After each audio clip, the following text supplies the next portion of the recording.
오늘 우리에게 주신 하나님의 말씀은 사도행전 제14장 8절에서 제18절까지 말씀입니다. 사도행전 제14장 8절에서 18절까지 찾으신 분들은 본인의 성경을 들고 자리에서 일어서 주시기 바랍니다. 네.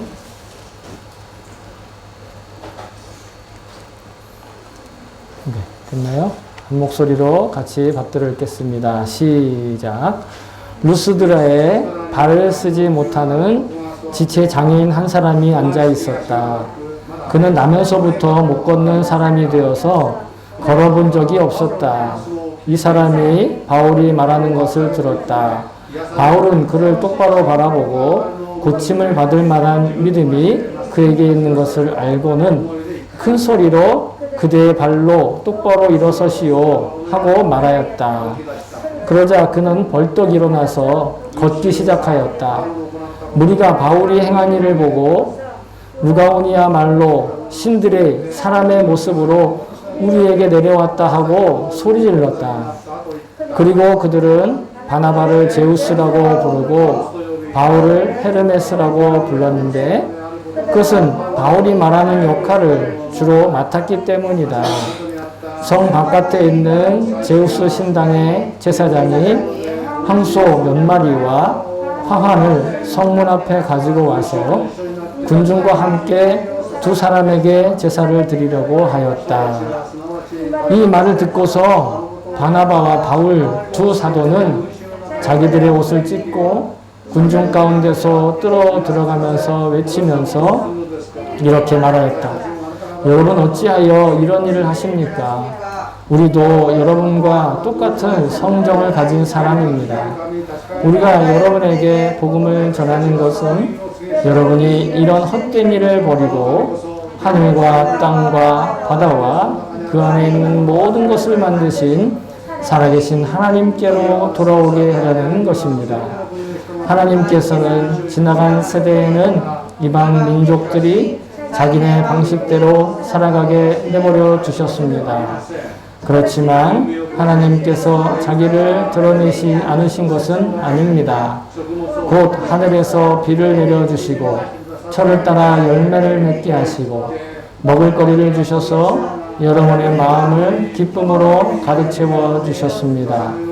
두 사도는 이렇게 말하면서 군중이 자기들에게 제사하지 못하게 겨우 말렸다. 아멘. 주의 말씀입니다.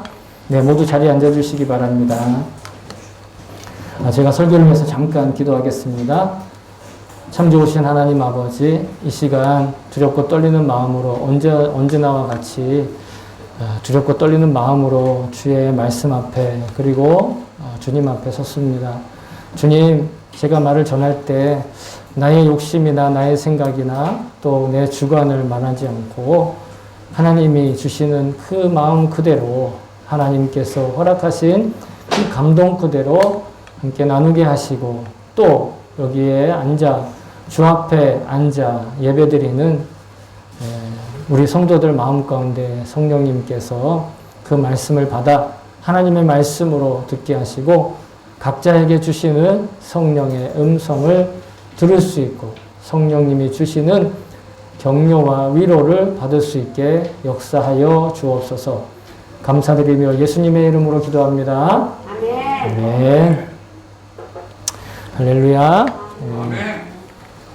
지난주에 이어서 오늘도 사도 바울의 전도 여행을 가지고 여러분과 함께 메시지를 나누기를 원합니다. 오늘은 이런 헛된 일을 버리고 라고 하는 타이틀을 가지고 여러분과 함께 말씀을 나누겠습니다.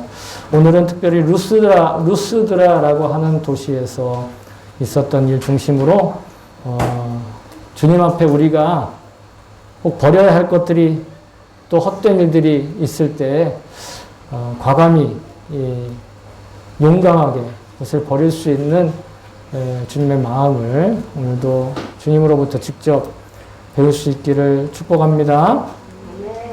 자, 오늘 본문의 8절부터 이 11절에 있는 내용을 보면 주체나 이 대상만 다를 뿐 어디선가 한번 들었던 내용입니다. 우리가 사도행전 이 설교를 들으면서 그것은 뭐냐면 사도행전 3장에 보시면 베드로와 요한이 성전에 이제 정기적으로 기도하러 올라가는 도중에 성전 미문이라고 하는 곳에 이 날 때부터 이 다리를 쓰지 못하는 사람이 앉아서 구걸을 하고 있었습니다. 그 사람을 보고 예수의 이름으로 일으켜 세우죠. 그때 장면하고 매우 많은 부분들이 겹칩니다. 그리고 거의 동일한 기적이죠. 그죠? 공통점이 있죠. 날 때부터 걷지 못한 사람. 그리고 사도인 베드로와 요한 또 사도인 바울과 바나바가 먼저 그를 주목하여 보고 그를 일으킬 만한 믿음을 그에게서 발견을 하죠. 그래서 신약 성경학자들은 이 두 구절을 비교하면서 바울의 사도성, 즉 바울의 어떤 사도의 직무에 대해서 많은 사람들이 의심을 했습니다. 왜냐하면 사도라 하면 예수님으로부터 직접 선별되고 보내진 사람들이죠. 사도라는 말 자체가 보냄을 받다라는 뜻이기 때문에 그렇다고 한다면 베드로, 요한은 의심할 여지 없이 예수님의 사도가 맞겠죠. 예수님이 보내셨으니까. 그런데 바울 같은 경우는 어떻습니까? 조금 사람들이 의심을 가지고 있었다라는 거예요. 그래서 이 사도행전의 저자인 누가가 뭐 이 에피소드를 가짜로 만들었다 그 얘기가 아니라 사도 바울에게서도 베드로나 다른 12사도와 같은 똑같은 어떤 증거와 열매와 결실이 있다라는 것을 일부러 거기에다가 기록을 해 놓았다라는 거예요. 물론 이 이야기만 있다라는 것이 아니라 베드로가 날 때부터 걷지 못하는 사람을 치유한 것과 사도 바울이 날 때부터 걷지 못하는 사람을 치유하는 사역이 동일한 권위를 증거한다라는 것이에요. 그래서 육신의 예수님으로부터 파송을 받은 베드로나 12사도와 마찬가지로 부활하셔서 환상 중에 바울을 만나주셨던 그 예수님의 이 권위도 동일하다라는 거예요.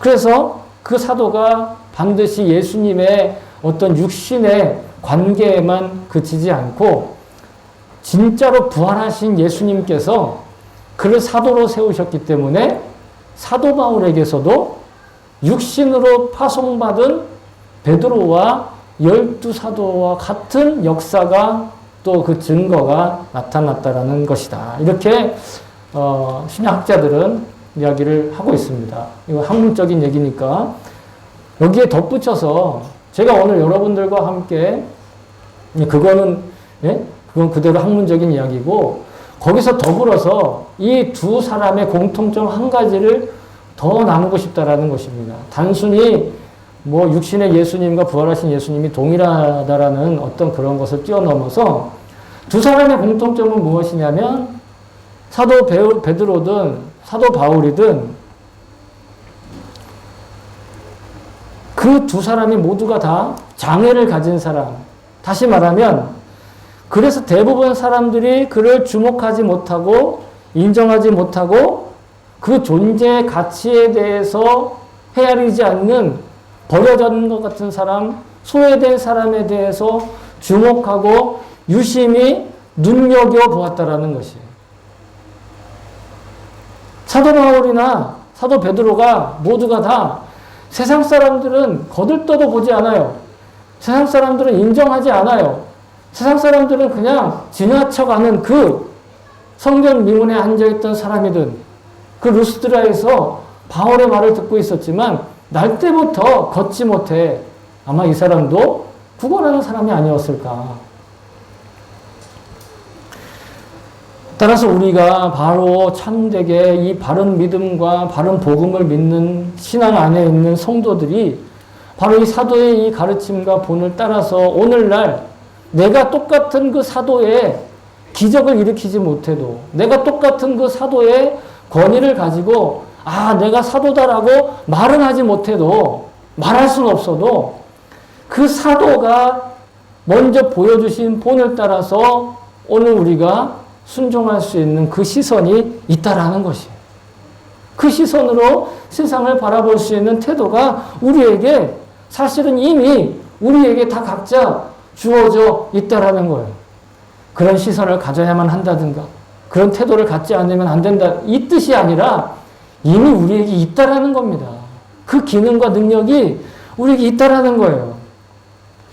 이 성도가 이처럼 주님의 마음으로 이 세상을 바라보아야 될 바라보게 된 그 능력에 대해서 어떤 시인이 아주 짤막한 시를 쓴 것을 제가 생각해내고 여러분에게 소개하려고 하는데 여러분도 아마 다 잘 아는 그런 시일 거예요. 시인의 이름은 나태주 시인이고 그의 제목 풀꽃이라고 하는 시입니다. 풀꽃. 우리 잡초라고도 부르죠. 풀꽃.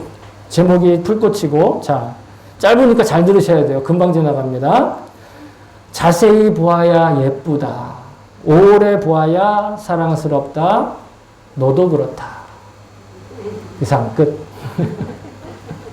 정말 풀꽃처럼 아주 짤막한 시이지만 정말 엄청나게 큰 가치관과 시선을 가지고 있는 그런 시입니다.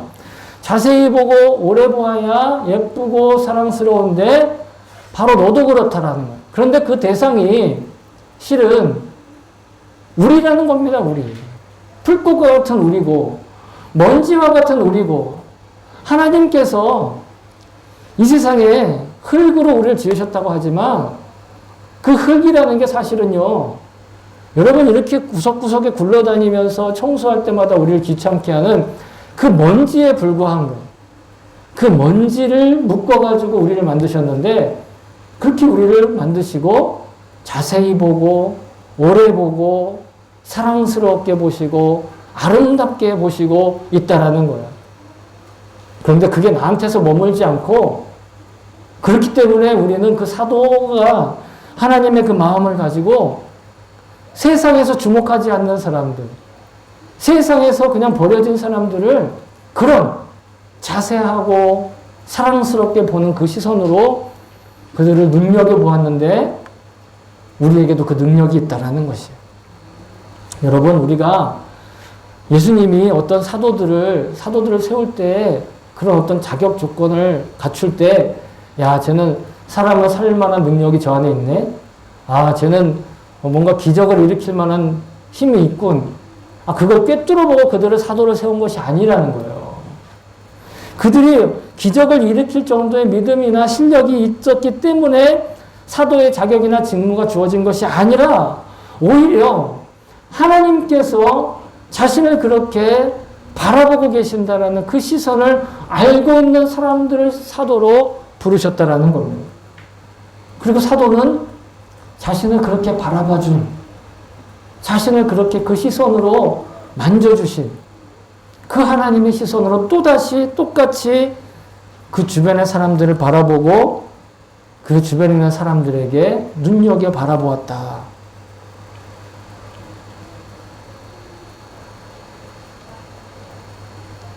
우리는 사도의 가르침으로 그 가르침을 기초로 세워진 교회입니다.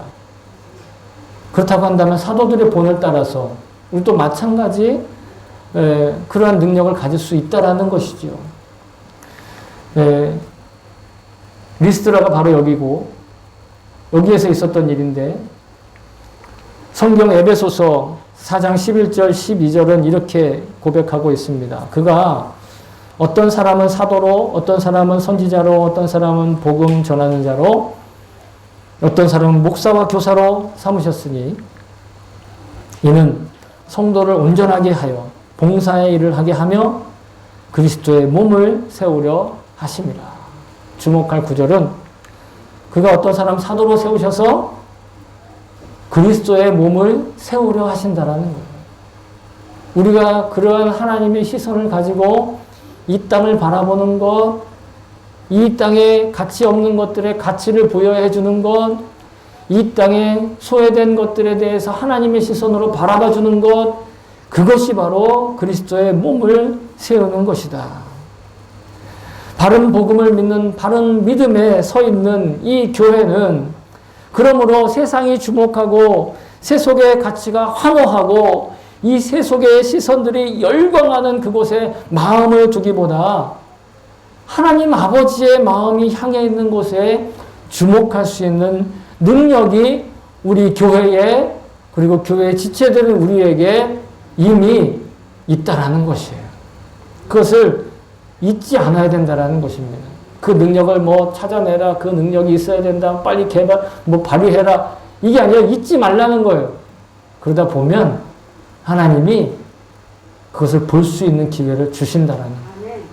불꽃을 발견할 수 있는 기회를 주시고 소외된 것들을 발견할 수 있는 기회를 주신다라는 거예요. 그러면 죽은 자가 일어나고 장애를 가진 자가 회복되고 병든 자가 낫는 기적이 일어나는 거예요. 그때 우리가 죽은 자가 일어나고 장애를 가진 사람이 회복되고 병든 자가 낫는 거에 주목할 것이 아니라 먼저 죽은 자와 장애를 가진 자와 병든 자들에게 주목하였던 그 사도의 시선을 우리가 갖고 있음을 알아야 된다는 거예요. 그 사도들의 시선은 이미 우리를 바라보고 계신 하나님 아버지의 그 시선을 우리의 현실에서 정말로 구체적으로 구현하고 있었던 것임을 우리는 잊지 말아야 될 것입니다. 여러분, 그 시선이 우리에게 있는 줄로 믿습니다. 자, 이런 시선을 가진 사도가 그 시선에 순종했더니 하나님이 장애를 가진 사람을 고쳐주셨어요. 그래서 이 사도 바울이 장애를 가진 사람을 고쳐주니까 그 기적이 일어나니까 그 주변에 있는 사람들이 어떻게 됐어요? 막 난리가 나고 소동이 일어나는 거예요. 그래서 막 뭐라고 소리칩니까? 와, 신이 우리 가운데 나타났다. 그러면서 막 그 사람들이 열광하기 시작했어요. 11절 이하 보시면 루스드라 성에 살았던 사람들이 바울과 바나바를 어떻게 알고 있나?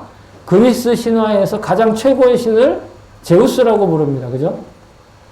그리고 그 여러 신들이 있죠. 그리스 로마 신화 보면 막 신들이 여러 막 많이 나오는데 그 중에 제우스와 헤르메스가 바로 사람의 모습으로 현현한 것이다, 나타났다, 이렇게 얘기한다는 거예요. 여러분, 여기서 헤르메스는요, 그 그리스 사람들, 로마 사람들은 이 별들하고 신하고 이렇게 같이 연결해서 이야기를 해요. 이 헤르메스가 나타내는 별이 있어요. 그 별이 바로 수성이에요, 수성. 네, 월화수목할 때 그 수성. 그 베드로와 요한이 성전 미문에서도 사람을 고쳤는데, 보세요. 베드로와 요한이 성전 미문에서 사람을 고쳤을 때의 반응과 지금 이방인들이 바울과 바나바에게 하는 반응이 좀 달라요. 왜 그럴까요? 성전 미문에서 사람을 고쳤을 때 주변은 누가 했어요? 유대인들이 있었어요. 그러니까 하나님을 아니까 막 하나님을 찬양하면서 막 올라가잖아요. 근데 여기는 지금 하나님을 찬양하지 않고 오히려 바울과 바나바를 막 찬양하는 거예요. 막 열광하는 거예요. 사람이 할 수 없는 기적을 일으켰으니까 물론 당연한 거겠죠. 만약에 우리 교회도 누가 다 죽어가는 사람이 왔는데 우리가 같이 딱 한 번 딱 기도했는데 갑자기 그 자리에서 막 피부가 막 새로 돋고 막 이렇게, 예? 막 피부병이 막 이렇게 때가 떨어지듯이 막 이렇게 그 자리에서 막 떨어져가지고 그게 막 증거가 됐다. 내일부터 여기 사람이 미어 터지지 않겠어요? 예? 인지상정이라고? 너무 자연스러운 일이에요. 예? 바울과 바나바를 신적인 존재로 믿고 아주 열광하며 심지어는 그들에게 이제 신이니까 예? 그 신에게 제사를 드리려고 제물을 막 끌고 오는 겁니다.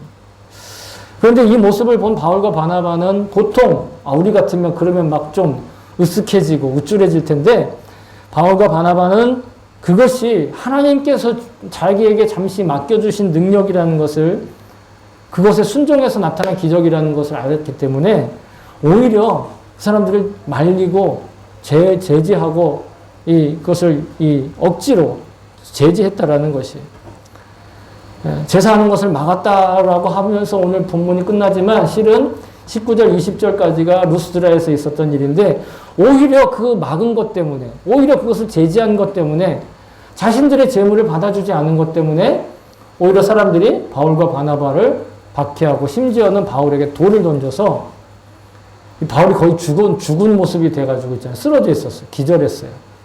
근데 벌떡 일어나서 다시 이런 전도 여행을 하게 되죠. 그건 다음 주에 같이 또 그 의미를 나누게 될 텐데, 자, 이 대목에서 지금 바울과 바나바에게 사람들이 집중되는 이 대목에서 제가 여러분과 나누고 싶은 두 가지 메시지가 있는데, 그 첫 번째는 무엇이냐면, 바울과 바나바는 자기들에게 열광하고 주목하는 것을 애써 그들을 막고 저지할 정도의 믿음과 또 하나님께 대한 태도가 있었다라는 것. 사도의 본을 따르는 사람들도 마찬가지로 그런 태도와 자세를 배워야 한다라는 것. 자기에게 주신 것, 또 자기에게 맡기신 것을 자기 거로 생각하지 않고 하나님께서 맡긴 것으로 여길 수 있는 믿음, 태도. 그것을 우리가 기도하며 구해야 될 줄로 믿습니다. 또한 두 번째, 또 다른 하나는 이 바울과 바나바가 이방인들에게 설교하는 그 과정 가운데 나오는 메시지를 통해서 이 그들이 섬기는 그 우상들의 숭배에는 그 근본에는 이기심과 인간 중심주의와 또 자기 중심적인 행동이 있다는 것을 고발하고 있다라는 것을 우리가 알아야 될 것입니다. 하나는 하나님의 영광에 대해서 어떻게 대할 것인가, 또 우리가 두 번째는 우리 안에 우상 숭배가 되는 그 뿌리가 무엇인가에 대해서 함께 나누려고 합니다. 그래서 첫 번째 관점에서 이방인들이 제사하라는 그 모습에 반응했던 그 태도, 자세, 그것을 배울 때 우리가 반면교사로서 오늘 바울과 바나바의 반면교사는 뭡니까? 그걸 본받지 말아야 되는 교사죠. 본받지 말아야 되는 사람으로서 누구를 들을 수 있냐면 바로 유대 지역의 분봉왕이었던 헤롯 아그리빠입니다. 헤롯, 3대째 헤롯이죠. 여러분 잘 아시다시피 헤롯 아그리빠는요, 예수님의 형제인 야고보를 죽이고, 예수님의 형제가 아니라 사도 야고보를 죽이고 베드로까지 죽이려고 하다가 베드로가 탈출하면서 어떻게 됐어요? 실패했죠.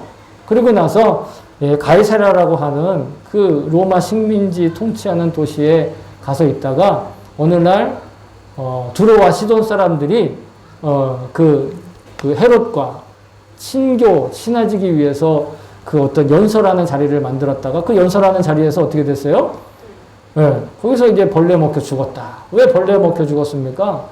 막 사람들이 시돈 사람들과 두로 사람들이 헤롯과 관계가 좋아야 되니까 막 칭찬했어요. 뭐라고까지 칭찬했냐면, 야, 신의 목소리다. 막 이러면서 칭찬을 했어요.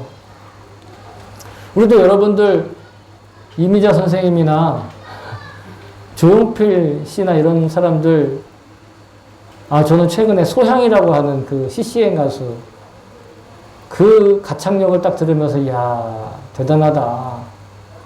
그러면서 보통 사람들은 어떻게 해요? 그런 분들의 목소리를 들으면 신의 목소리다 말해서 뭐 가왕이니 가신이니 막 이러잖아요.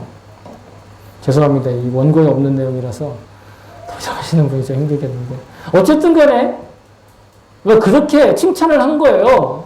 헤롯한테 신의 목소리다 그랬는데 헤롯이 어떻게 했어요? 그것을 그냥 자기 것으로 취한 거예요. 그 칭찬과 그 영광을. 그랬더니 하나님께서 보내신 벌레에 먹혀서 그냥 이 세상을 끝내버린 것이죠. 하나님께 돌려야 될 영광을 도둑질함으로써 하나님께서 보내신 하찮은 벌레에 먹혀 죽은 그것이 바로 헤롯의 모습이었죠. 바울과 바나바는요, 자신들에게 일어난 이런 기적과 놀라운 치유의 역사와 또 이런 기적은 하나님께서 잠시 자신들에게 그냥 맡겨주신 능력에 불과하다는 걸 너무도 잘 알고 있었고 믿고 있었다라는 거예요. 바울이 전도 다니면서 자기가 어떤 굳은 결심을 가지고 내가 이번 도시에 가면 누군가를 고쳐가지고 막 기적을 일으켜서 사람들을 한번 모아가지고 복음을 전해야겠다. 이렇게 하지 않았다라는 거예요.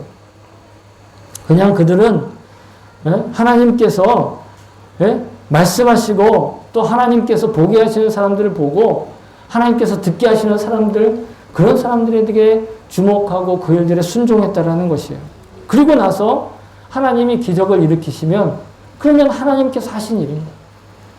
절대로 자기가 이것이 하나님의 일이니 하나님의 기적이니 하면서 자신의 것으로 취하지 않았다라는 거예요. 그저 주님이 주시는 감동으로 말하고 주님이 주시는 감동으로 행동했다라는 것이에요. 그러므로 바울이 그 사람을 고친 것이 아니라 하나님께서 바울을 사용하셔서 하나님이 살아계신 증거를 나타내셨다라는 거예요.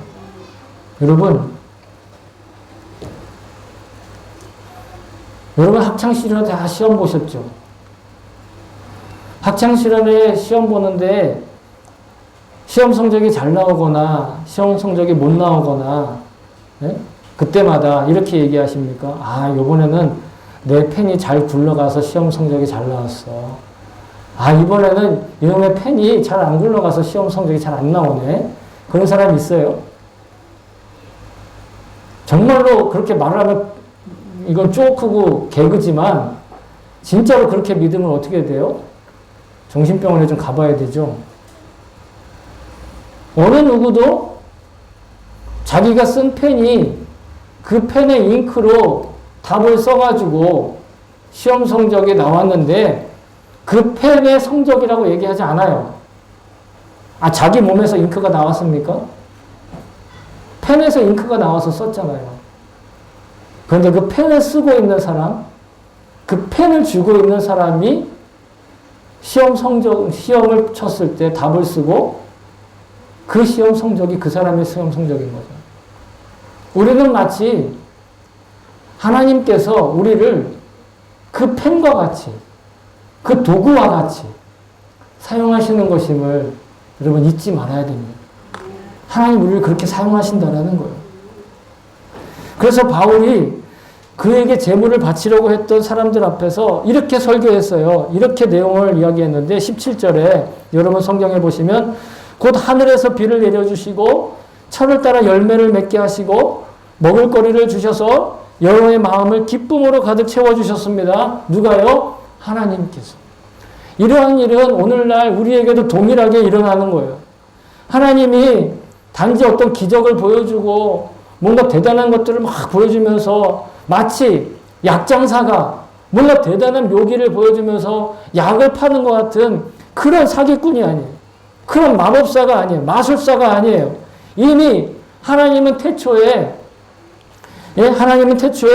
이 창조 시절부터 지금까지 단 하루도 쉬지 않으시고 아침에는 해를 뜨게 하시고 밤에는 달과 별을 뜨게 하시고 또 계절이 바뀌게 하셔서 우리가 먹고 마실 수 있도록 하시는 일을 단 하루도 쉬지 않고 계신다는 거예요. 그래서 다윗이 뭐라고 고백을 하냐면 시편 8편 1절에 보시면 여호와 우리 주여 주의 이름이 온 땅에 어찌 그리 아름다운지요 주의 영광이 하늘을 덮었나이다. 하늘을 바라보며 하나님의 영광을 안다라는 거예요. 하나님의 능력을 안다라는 거예요. 여러분 이것이 우리가 회복해야 될 시선이고 기억해야 하고 지켜야 될 시선인 줄로 믿습니다. 그래서 우리가 살면서 보고 듣고 느끼고 감각하는 여러분 이것이 좋든 나쁘든 사실은 이것이 다 하나님의 영광이에요. 여러분 하나님의 역사예요.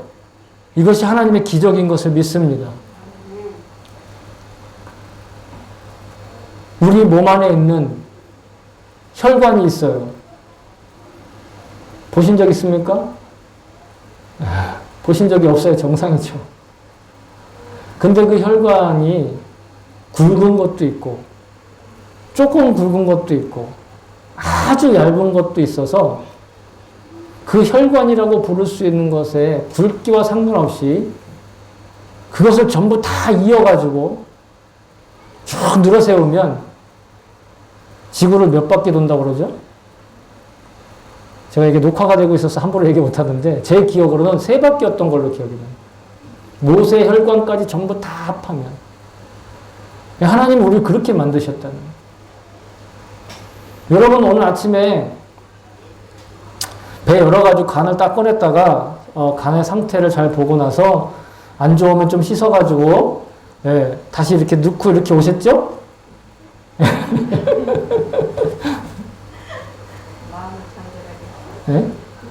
아니 마음이 아니고 간을 얘기하는 거예요. 진짜 간.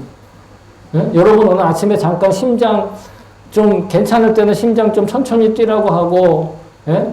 좀 안 좋을 때는 심장 좀 빨리 뛰라고 이렇게 명령하고 이렇게 해가지고 심장 알아서 뛰고 오시죠? 그렇게 하시나요? 아무도 그렇게 할 수 없는데 하나님 그렇게 해주셔서 오늘 우리가 이 자리에 앉아 있는 거잖아요. 여러분 이게 기적인 거예요. 이게 기적인 거예요. 하나님이 하신 모든 것이 다 기적이에요. 여러분 그렇기 때문에 내가 좀 뭔가 대단한 일을 하고 좀 뭔가 성공했다고 좀 우쭐대거나 아니면 또 그 반대로 실패했다고 아니면 좀 억울한 일 당했다고 낙심하고 좌절할 일이 아니라는 거예요.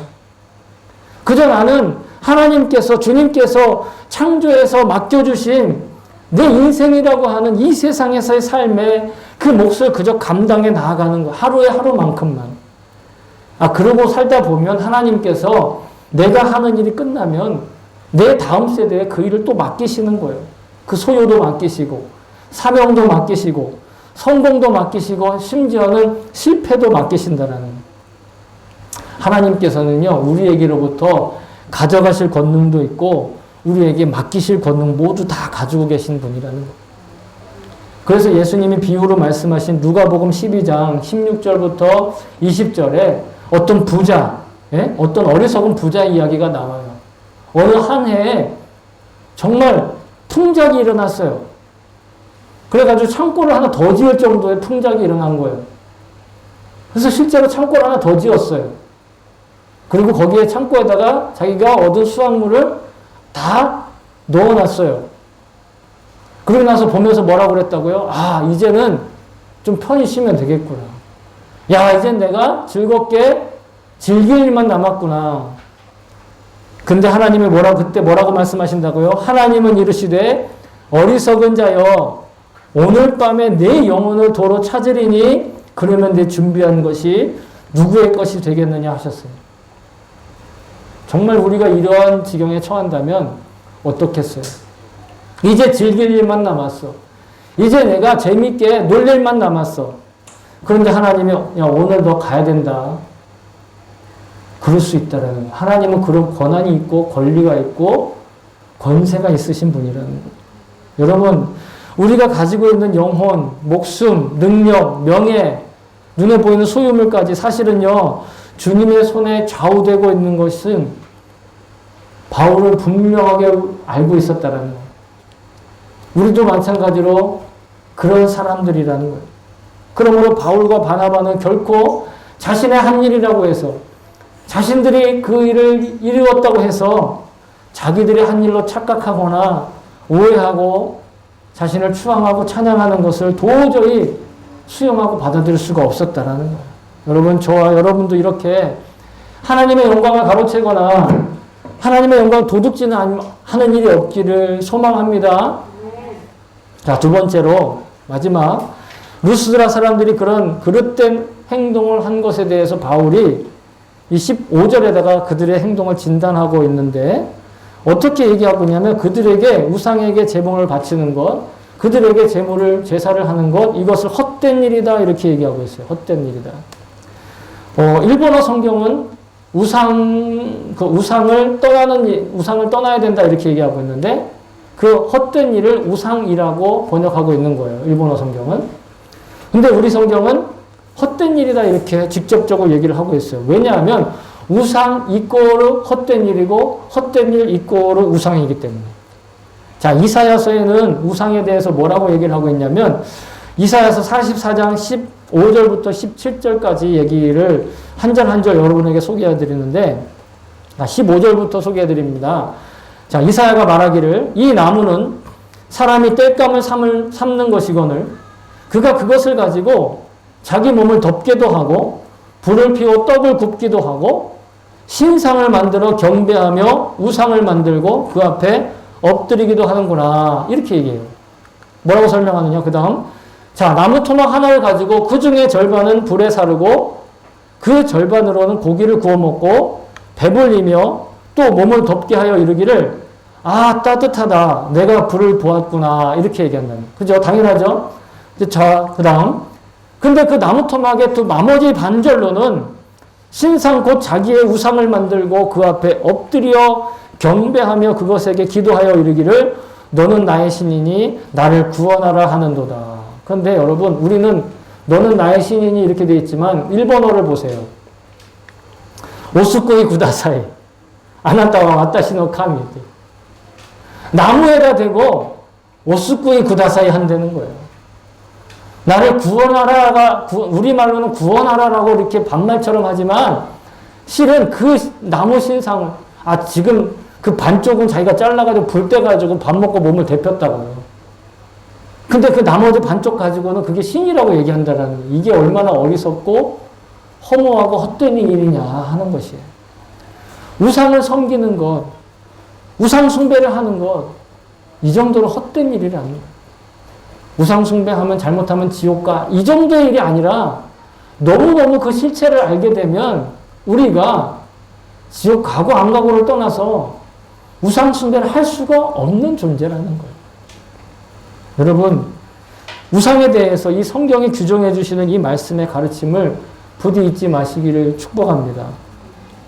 왜 우상 숭배를 이렇게 하게 되는가? 그 근본 원인을 오늘 성경이 뭐라고 얘기하는데 우상이라는 건 아무런 힘도 없고 생명도 없고 아무런 영향도 우리에게 미치지 못합니다. 그러니까 보이는 우상들이 뭐 괴물같이 생기고 아니면 뭐 좀 이렇게 뭐라 그럴까 소름 끼치게 생겼다고 해서 여러분 두려워할 필요가 없다라는 거예요. 제가 정말 중요한 사실을 하나 알려드리면 사탄은 영적인 존재죠. 사탄은 그래서 눈에 안 보여요. 그래서 사탄은 눈에 보인다고 한다라는 건 거짓말이에요.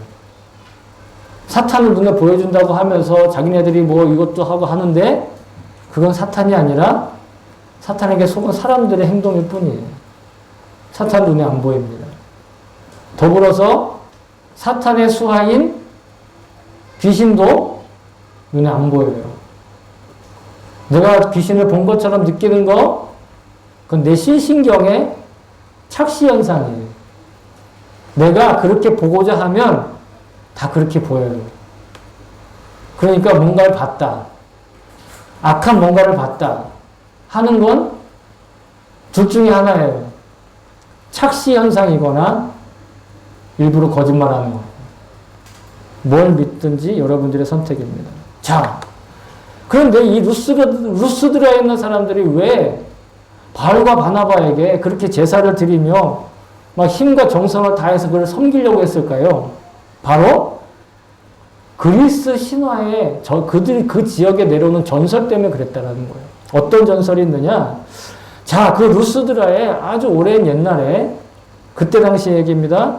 하나의 전설이 있는데 이 제우스와 헤르메스가 사람의 모습을 하고서 아주 허름한 나그네 행색으로 그 지역을 찾아갔어요. 예? 그냥 가난한 노숙자처럼. 그때 이 루스드라의 그때 그 성에 살던 노부부였던 빌레몬과 바우시스라고 하는 가난한 노부부만 그들을 섬긴 거예요. 그들을 어떻게 받아들이고 환영한 거예요. 다른 사람들은 이들을 아주 막대하고 냉담하게 아주 무시했다라는 것이죠. 이러한 냉담한 반응에 이 노한 신들이 이 즉 제우스와 헤르메스가 루스드라를 홍수로 멸하고 그 안에는 빌레몬과 바우시스만을 살려줘서 제우스 신의 제사장으로 삼았다는 그런 전설이 있는 거예요. 그러니까 그런 전설을 믿고 있는 사람들은 어떻게 했어요? 왜 그들을 그렇게 섬겼다고요? 정말 그 제우스가 좋아서, 정말 그 헤르메스가 좋아서, 그 사람들을 찬양하기 위해서 제사를 한 게 아니라 어떻게 했다고요?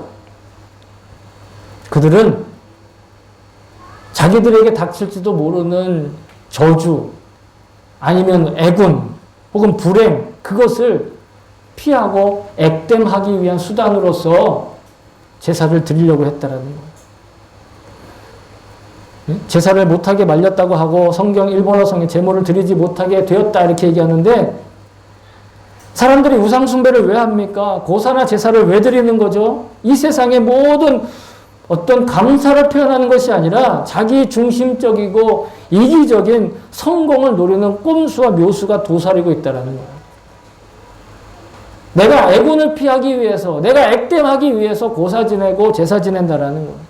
사실은 그 고사를 지내고 제사를 지내는 대상은 아무런 실체도 없는 그냥 우리의 전설 속의 생각이나 전설 따라 삼철 입을 그냥 만들어진 이야기. 여러분, 우리도 마찬가지 바른 믿음과 바른 복음을 믿는 바른 믿음의 성도들에게도 이런 우상숭배의 뿌리 깊은 이기적인 태도, 이걸 경계해야 된다고 믿습니다. 우리가 경계하고 두려워해야 될 것은 뭐 눈에 보이지도 않는 사탄을 막 눈에 보인다고 하면서 막 이렇게 선동하는 그런 선동의 이야기가 아니라 오히려 우리 안에 그것을 통해서 내가 불행을 피해야겠다. 내가 애군을 피해야겠다. 내가 그 불행을 좀 피해야겠다라고 하는, 실패를 좀 도망가야겠다라고 하는 이기적인 태도가 실은 우리를 우상숭배하게 한다라는 거예요. 하나님을 대할 때도 마찬가지로. 여러분, 우리가 정말 바른 믿음으로, 바른 복음으로 반응하고자 한다면 이 세속이 가지고 있는 시선과는 다른 것을 주목해야 돼요.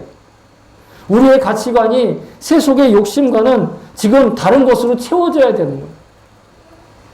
예? 단지 뭐 신사를 멀리하고, 신사를 뭐 돌아가고, 뭐 신주단지 부숴버리고, 뭐 점치지 않는다. 이게 우상숭배 끝난 것이 아니에요. 하나님을 믿으면서도 여전히 나에게 불행이나 혹은 저주가 비켜가기만을 원한다. 그것만 생각한다. 그건 우상숭배예요. 복이 나에게 차고 넘치는 것, 그것만 몰입하고 있다. 우상숭배예요. 그저 나의 육신과 정신, 그거 지키겠다고 어떻게 하면 미래에 나한테 일어날 나쁜 일들을 피하겠다고 미래를 알려준다고 하는 그런 기도 받겠다고 막 돌아다니고 그러면 여러분 그거 우상숭배나 다를 바 없는 거예요. 모든 이기적인 마음에서 시작하는 건 다 우상숭배가 될 수 있어요. 그렇다고 해서 우리가 이기적이지 말아야 된다. 애쓰고 노력해라. 이 뜻이 아닙니다. 우리는 노력한다고 우리의 이기심을 버릴 수가 없다라는 거예요. 그러면 어떻게 해야 되느냐? 목사님 도대체 어떻게 하라는 겁니까? 그러니까 주님을 바라보고 내 이기심조차 주님께 드리는 거예요. 내 실패조차, 내 두려움조차, 내 염려조차 있는 그대로 주님께 드리면 그러면 주님께서 우리를 주님의 가장 아름다운 곳으로 인도하신다라는 거예요. 내가 성공만 해야 되느냐? 물론 실패 두렵습니다. 예? 저주 받는 거 두려운 일이지요. 지옥에 가는 거 두렵지 않으면 누가 신앙생활을 하겠어요. 그러나 그것은 아주 작은 일이라는. 우리가 우리의 믿음 생활이 우상숭배가 다를 바 없는 종교 생활인지 아닌지의 여부는 우리가 이 자리에 나오는 예배와 우리의 기도 생활과 우리 일상생활이 단순히 어떤 순조로움을 위한 그런 이기적인 태도에서 비롯되느냐, 아니면 그런 이기심조차도 주님께 다 드리는 것이냐. 이기심조차 주님께 드릴 수 있어요. 반드시 주님이 받아주시는. 사랑하는 성도 여러분, 복음을 믿는다는 건 여러분 우리가 이미 예수 그리스도의 이름을 믿을 수 있다라는 이 어마어마한 축복임을 인정하는 것이. 여러분 이게 복음을 믿는 것이에요. 그 축복 안에 그 살아가는 그 거룩한 삶이라고 하는 그 소명, 나는 거룩한 삶을 위해서 부름받았다라고 하는 그 마음이 내 삶의 에너지원으로 사는 것. 여러분 그것이 성도의 인생이에요. 소명을 에너지원으로 해서 내게 주어진 매일매일 하루에 하루만큼씩 각자에게 다 다양하게 주어지는 그 사명에 따라 살아가는 것. 여러분 이것이 성도의 일상생활인 것이죠. 예수님의 십자가가 믿어지는 것도 기적이긴 하지만 사실은 그것조차 우리의 능력이나 믿음이나 실력이 아니라는 거예요. 하나님이 믿어지게 해주시는 거예요. 믿어지지 않으면 하나님께 기도하시면 돼요. 주님, 그냥 솔직하게 기도하세요. 주님, 목사도 저렇게 얘기하고 주변에 다 얘기하는데 솔직히 안 믿어집니다. 얘기하세요. 진짜로 주님께 얘기하세요. 그러면 놀랍게도 믿어지는 계기를 주신다라는 거예요. 그러므로 우리가 할 일, 우리가 할 수 있는 일은요, 바른 복음을 전하는 메시지 듣고 주님 바라보며 자신의 시선과 가치관을 주님의 말씀으로 채워 나아가는 거예요, 하루만큼. 모든 순간에 주님 바라보겠다고 여러분 결단합시다. 모든 일상에 주님께서 보게 하시는 것에 내가 주목하겠다고 일단 말로 선포합시다. 저와 여러분이 이번 한 주간도 어떤 난관에서도 주님께서 주목하게 하시는 일에 그 시선을 고정하고 온전히 순종할 수 있게 되시기를 주의 이름으로 축복합니다. 기도하겠습니다.